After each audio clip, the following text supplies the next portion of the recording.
Okay, friends, cross patterning. It's Crystal Joy Johnson of CJoy Yoga. I've got an online studio and wellness channel. You can check it out at patreon.com/CJoy Yoga. But we're going to go ahead and this is a video for free for everybody just to check out what in the heck I mean, yeah? Cross patterning.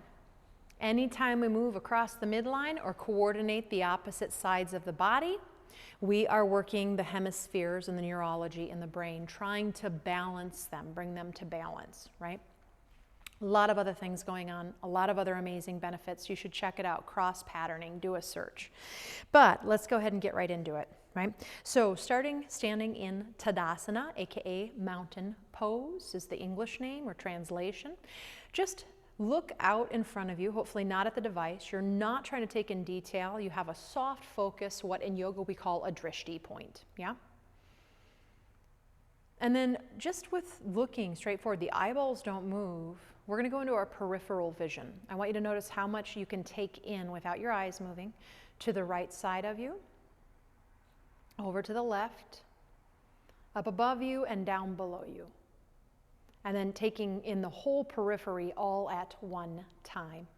You know, in my classes I talk about it, that studies are showing that we're losing our peripheral vision and a big part of the brain that fires and wires that because we're looking at things, screens particularly, so much these days, right? So just using our neurology, letting that firing happen where we take in all of our periphery. And then from there, it's going to go something like this. You're going to inhale the arms out to the side. You don't need to look at the screen. I bet you can probably see me in your periphery or just follow my vocal cues. You're going to go ahead and you're going to lift your left knee as your right hand comes down to touch it or tap it if it can. And then reach back out. If you needed to have a chair in front of you and work from a chair, you totally could. You're going to lift your right leg, bringing the left hand over. I'm not going to mirror you today. Inhale out, because I'm afraid I'll teach poorly, saying rights and lefts incorrectly. Your left leg reaches up as your right hand comes over. It's a game all by itself, right? And reach it over. And then you're going to bring your right knee up and bring your left hand over. And bring that down. Now, you're going to lift your left heel behind you and tap it with your right hand behind the body. And bring that out, and then we'll go to the other side. Notice if one of them is more difficult, moving forward where you can see the body, as opposed to being behind you where you can't see what's going on. Maybe there's a difference from right to left. Maybe you can really easily make that connection when you lift the right foot but not the left, etc. And now we're going to alternate. You're going to bring it in front of you, left heel up, right hand down. Right heel up, left hand down, that's in front of you. And now we're going to move behind you. Left heel up behind, and right heel up behind. Let's do that one more time. And left heel up in front, right heel up in front, and left heel up behind. Again, still that drishti point, still taking in all of your periphery. Right heel up behind. And bring the feet down, bring the hands down.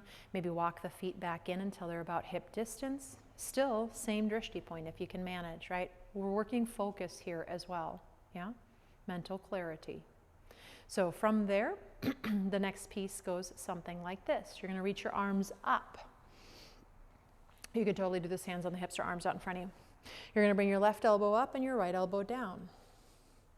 And try to connect. So similar, but a slightly different line. Our arms are out beside us now. They're coming from above, where we probably can't see them in our periphery until they cross in front of us. And again, just noticing if one side moves more smoothly than the other. Maybe the other has some stops and starts, or maybe there's less balance. And if I was working privately with you, I would have you do that side more, right? I would have you do that side a few times and really try to find that line and that neurology, that firing of the neurons. And bring the arms down when you feel like you're complete and pause. Standing in Tadasana. So the next piece goes something like this. And I'm going to try to mirror this for you so that you can see yourself reflected. You're going to cross your right shin in front of your left. You can stand up straight. You can bend your knees. When I do that, I want to cross the leg over, so more like eagle legs for my friends who know eagle pose. Now I'm going to reach my left hand over towards my right hip, and I'm going to reach my right arm up overhead, right? You might do our classic mudra where we bring our index finger and thumb together, optional, not necessary. And then I like to turn my top palm up a little bit, and I want you to reach your fingertips away in the direction they're headed. So my right hand reaches to the left, my left hand reaches to the right. Now you see why it's hard to mirror, right? And then soften the shoulders. My right toes are on the ground, by the way. You could put a block there. And I'm going to try and turn my head, and I'm going to try and look up towards my right elbow-ish. Wherever that is, be gentle with your neck, please. Now, leave your eyeballs looking at your right elbow and start to turn the head down, but try to leave the eyeballs looking at the right elbow. They're going to have to turn eventually, but they're longing to look at the right elbow, and they're really looking out of the right corner of my eye as my head turns down. And then as my head turns down, I'm going to turn my eyeballs down. I'm going to breathe into that right side body and feel that length I'm getting. And then I'm going to try to come up as slow and controlled as I can. And I'm going to release that out, and I'm going to pause, noticing if there's an asymmetry in my body. I think it's really cool to do one side and pause and notice those asymmetrical things happening, right? Now you're going to cross your left shin in front of your right. You're going to reach bend your knees. Let me start there, sorry.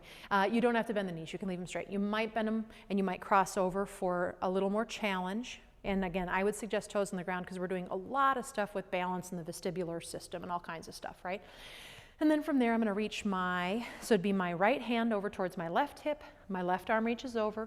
Maybe index finger and thumb come together. I like to turn my top palm up. You don't have to. And then you're going to reach the arms in the directions they're heading, the fingertips, and reach through the fingertips and really lengthen that side body, that left side body. And if it's okay, soft shoulders, you might turn and look up towards the left elbow.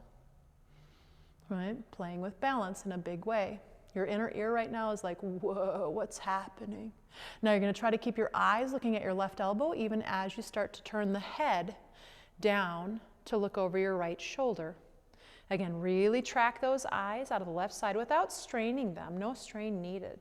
Once the head's in position, turn the eyeballs down. And then really lengthen out of that left side waist and find that length. Yeah?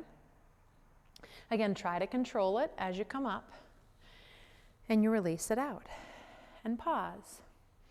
Mountain pose, soft drishti, taking your peripheral. So many things happening right now, and I often teach, and sometimes I talk about the things, and sometimes I don't, right? But I think it's also important to start to know why we do the things we do. You don't have to be looking at me, still soft focus. You're taking in my voice right now, right? So mentally and physically, we're starting to stabilize our bodies. We're playing with our vestibular system, which is located in the inner ear and has a ton to do with balance. We're strengthening our core. One of the beautiful things about cross patterning is it often energizes the body but calms the mind. So check in. Is your body feeling energized? Is your mind feeling calm? And if not, it's okay. It doesn't mean you're a bad person or a bad yogi, right? Eye teaming skills. We need eye teaming skills in order to focus, to read, and to write. And this improves them, eye teaming skills. When we're more physically coordinated, we're more social. So then we start to get some of the emotional benefits, increased self-awareness, clarity of thought, impulse control. Okay, I'll stop lecturing. Bring your hands together in front of your heart. Inhale. Exhale, bow your head into your heart. Take a moment. Find something to be grateful for. Namaste, friends. So if you like this cross-patterning stuff, or if you think it might be good, especially as we age and we start to lose balance and stuff like this, this can be super spectacular. Also spectacular for kids. It improves their reading and their writing and their focus, and it improves their schooling, right? So pass it around. send people to it.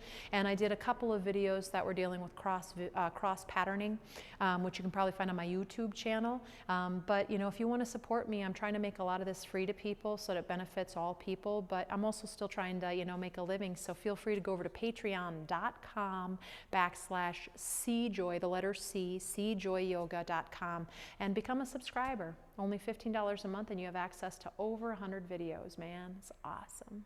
I'm awesome. Namaste.